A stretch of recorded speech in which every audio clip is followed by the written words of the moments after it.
తాకట్టులో ఉన్న బంగారాన్ని విడిపించి ఆ రోజు ఆన్లైన్ ధరకే కొంటుంది కొమ్మూరి గోల్డ్.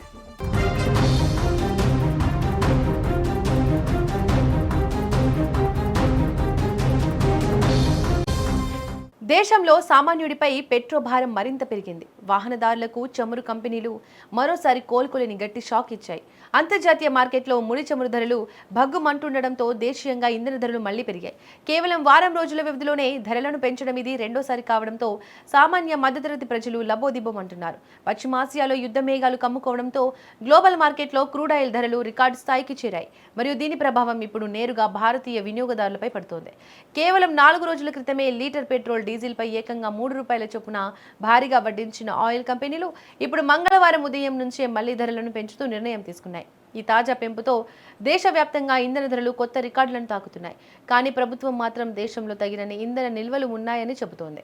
ఈ తాజా నిర్ణయంతో లీటర్ పెట్రోల్ పై 86 పైసలు, అలాగే డీజిల్ ధరపై 83 పైసల వరకు పెరిగింది. అంతర్జాతీయంగా బ్రెంట్ ముడి చమురు ధర బ్యారెల్కు $100 పైనే కొనసాగుతుండటంతో ఈ భారం తప్పడం లేదు.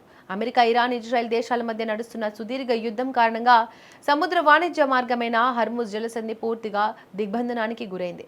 మరి దీనివల్ల ప్రపంచవ్యాప్తంగా ఇంధన సరఫరా వ్యవస్థ తీవ్రంగా దెబ్బతింది. దేశ రాజధాని ఢిల్లీలో ఈ రోజు పెరిగిన ధరల తర్వాత లీటర్ పెట్రోల్ ధర $98.64కు చేరింది. కానీ ముంబై వంటి నగరాల్లో ఇది ఇప్పటికే ₹107 మార్కును దాటేసింది. తెలుగు రాష్ట్రాల్లో కూడా ఈ పెట్రో బాధుడు ప్రభావం చాలా తీవ్రంగా కనిపిస్తోంది. హైదరాబాద్లో లీటర్ పెట్రోల్ ధర ₹111 మార్కును దాటి దూసుకుపోతోంది.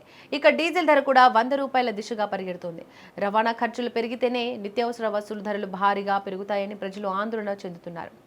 యుద్ధం ముగిసి అంతర్జాతీయ మార్కెట్ సాధారణ స్థితికి వస్తేనే ఈ పెట్రో మంటల నుంచి సామాన్యుడికి ఉపశమనం లభించే అవకాశం కనిపిస్తోంది.